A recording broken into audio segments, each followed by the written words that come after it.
Salut les vinyliens. Alors, en ce début d'année 2022, je me suis décidé, moi aussi, de faire ce vinyle tag que tout le monde fait. Je me suis dit, pourquoi pas moi? Alors, je vais essayer de le faire assez rapidement, pour pas perdre trop de temps, hein. Je vais pas trop venir sur les références des vinyles, tout ça. C'est juste pour qu'on puisse échanger dans les commentaires. Donc, je me suis appuyé sur la version de Rob Walken, que je ne sais pas qui c'est, enfin j'imagine que c'est un YouTuber anglais ou américain. Et je remercie Vinylistique d'avoir traduit les questions, comme ça bah, j'ai pu m'en emparer.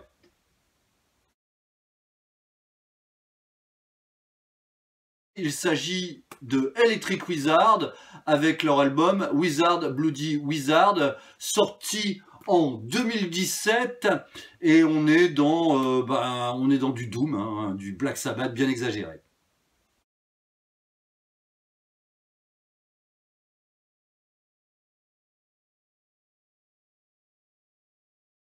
Alors il s'agit du live de Stox, effectivement, un peu avant mes 18 ans, le premier vraiment groupe de rock que je suis allé voir en live, pas loin de chez moi, à Gravelines, très exactement, c'était Stox.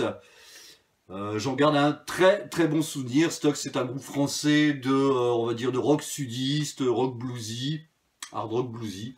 Voilà, très très bon album que je vous conseille.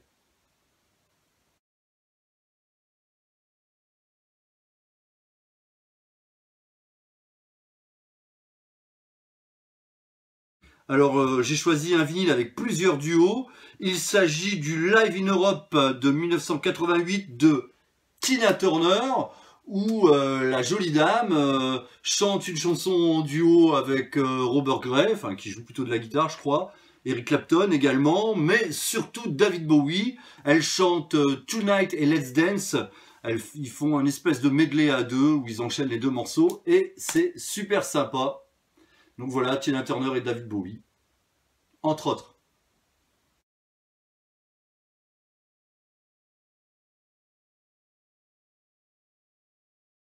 Généralement, j'ouvre mes disques hein, pour les écouter. Mais j'ai quand même réussi à trouver une petite astuce pour répondre à cette question.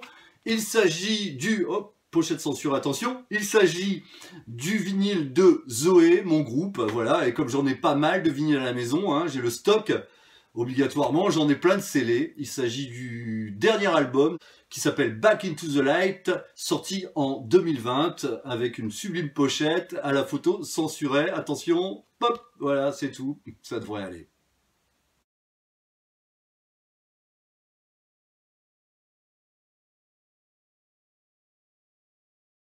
Alors j'ai choisi Captain Fantastic and the Brown Dirt Cowboy, album très connu d'Elton John de 1975. C'est grâce à cet album, je dirais début 2021, que j'ai découvert Elton John et que depuis, bah, j'essaie de trouver toute sa discographie des années 70.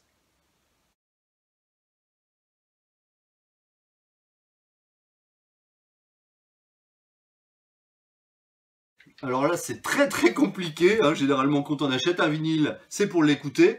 Mais j'ai une exception avec ce Rolling Stone Sticky Finger live at the Fonda Théâtre en 2015, c'est ça. Et donc, il est sorti en 2017. Alors, la petite histoire, c'est que c'est un triple vinyle où ils reprennent pardon, Sticky Finger, mais ils ont mis également un DVD. Et j'ai regardé le DVD, enfin j'ai entendu aussi la totalité des morceaux de ce live, mais j'ai jamais écouté les vinyles à l'intérieur. Un jour je les écouterai peut-être. Donc voilà, pour l'instant il est mint. Donc un vinyle jamais écouté, mais un DVD regardé.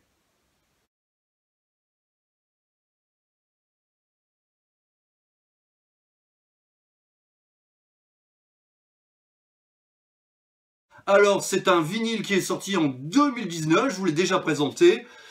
Il s'agit de Black Pumas, un groupe de soul du sud des États-Unis. Magnifique, magnifique album, je vous le conseille. C'est vraiment une super découverte pour moi.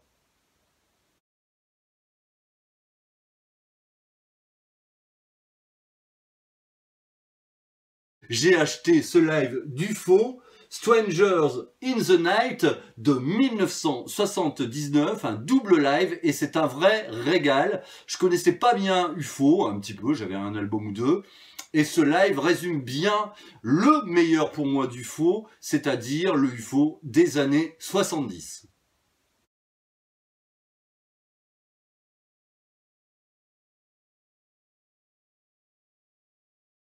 Bon, j'ai cherché quelque chose d'exotique, mais j'ai pas grand-chose. Donc, c'est pas difficile pour moi de vous présenter un album que j'adore. Le premier Rose Tattoo, groupe australien. Voilà, les petits frères AC/DC. Mais c'est un grand, grand, grand album que ce premier Rose Tattoo.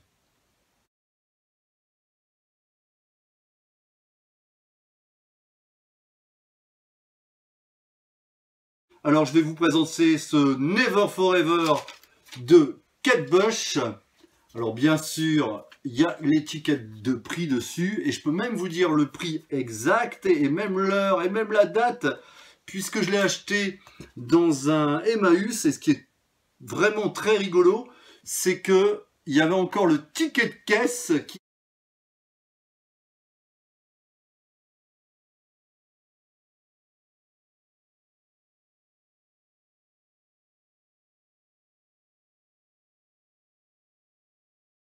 J'ai choisi ce In Too Much Too Soon de New York Dolls de 1974. C'est le deuxième album des New York Dolls. Et j'ai toujours eu une petite préférence pour ce deuxième album plutôt que le premier. Et puis pour moi, les New York Dolls, ben, c'est un des premiers groupes punk, qu'on le veuille ou non. Le chant fait très Johnny Rotten bien avant l'heure. Voilà pour mon album punk.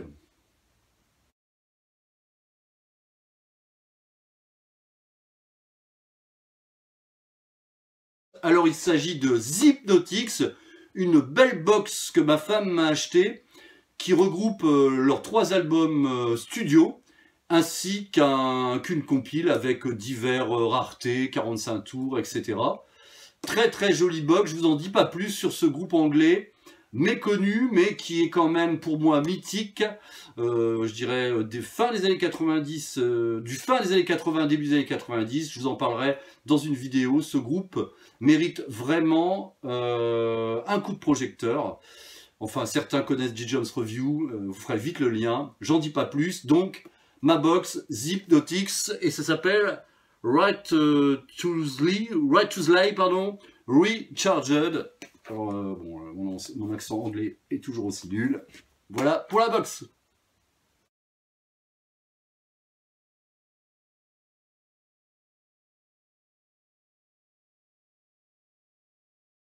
Pas évident du tout à trouver, mais bon, j'en ai quand même trouvé un. Il s'agit de Skycreeper de David Lee Roth, son deuxième album solo, et on le voit escalader des rocheuses, et il paraît que la photo n'est pas truquée, c'est vraiment lui sur la photo en train d'escalader une paroi bien verticale, une pochette qui le représente bien, Skycreeper de 1988.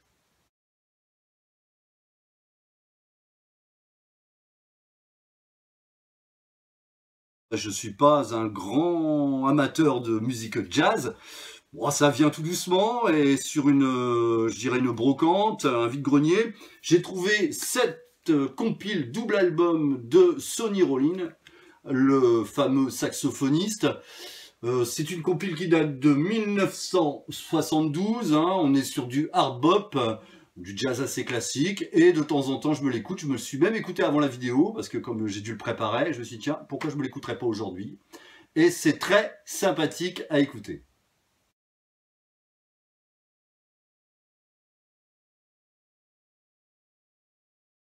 Je vais vous présenter ce best-of de Steppenwolf de 1973. Alors, 16 Golden Hits. Voilà, la pochette est hideuse. Recto verso pareil, c'est vraiment ultra économique. Mais c'est grâce à ce best-of, à cette compile, que j'ai découvert Steppenwolf, parce que recèle dans cette compile de très très bons titres de ce groupe. J'avais payé ça 3 € en foire au disque, et j'en suis très content, parce que j'aurais pas connu Steppenwolf si j'avais pas acheté cette compile. Je connaissais comme tout le monde Born to Be Wild, mais c'est tout. Et le reste vaut vraiment le coup d'être découvert.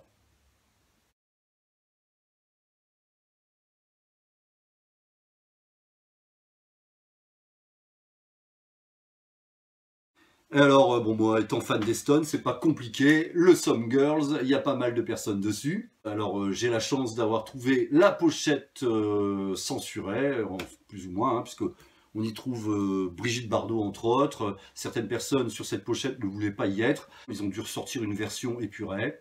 Celle-là, c'est une des premières versions où il y a tous les personnages. Ce qui a de vachement bien avec Some Girl des Stones, c'est que c'est un très bon album, une très belle pochette, et on le trouve pas cher. Enfin, moi, je l'ai trouvé pour moins de 15 €. On le trouve facilement pour moins de 15 € en foire au disque.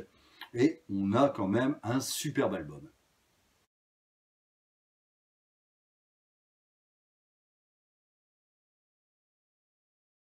Alors, ben, sans hésiter, Easy Rider, film de 1969, sur un pressage de la même année, un pressage en plus américain. Alors, on y trouve bien sûr le Born to Be Wild de Steppenwolf, mais pas seulement. Il y a aussi Jimi Hendrix, il y a aussi les Birds, Smith, qu'est-ce qu'il y a encore, The Electric Prunes. Très bonne BO, bien 60s, enfin bien fin 60s, bien psyché.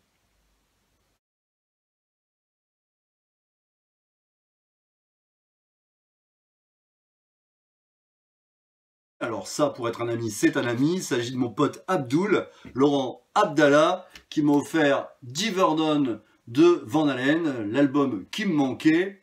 Et je suis très content d'avoir cet album sorti en 1983.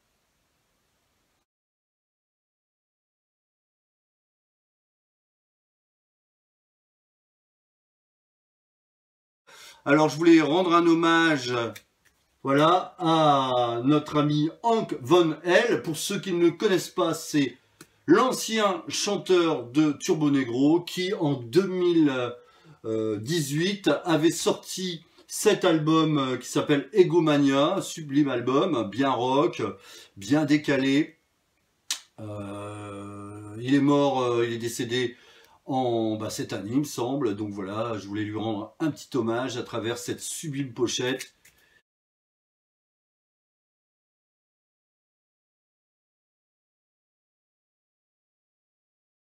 Alors j'en ai acheté pas mal, mais je suis très content d'avoir tombé sur un 45 tours qui me faisait rêver depuis que je suis gamin.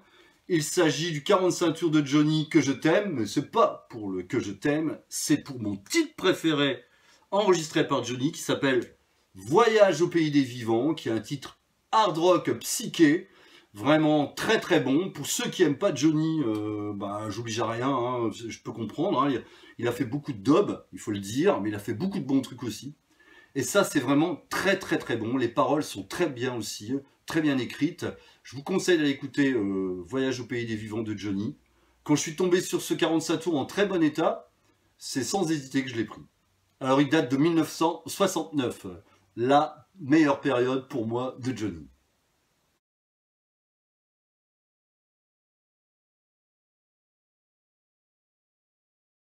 Alors, je suis pas un grand spécialiste du vinyle couleur, je cours pas après. Quand je tombe sur un vinyle couleur, je le prends, mais autrement, je m'en fous un peu. J'avoue même que je préfère les vinyles noirs parce que c'est beaucoup plus facile de voir s'il est en bon état ou pas qu'un vinyle de couleur.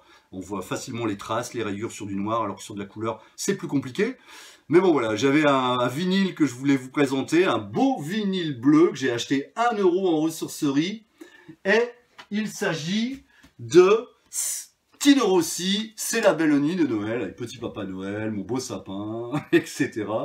Voilà, je voulais détourner cette question un petit peu en gag, mais en même temps, je l'ai quand même écouté à Noël. Je pouvais pas, je pouvais pas ne pas le prendre quand je l'ai vu dans ce bac à 1 €.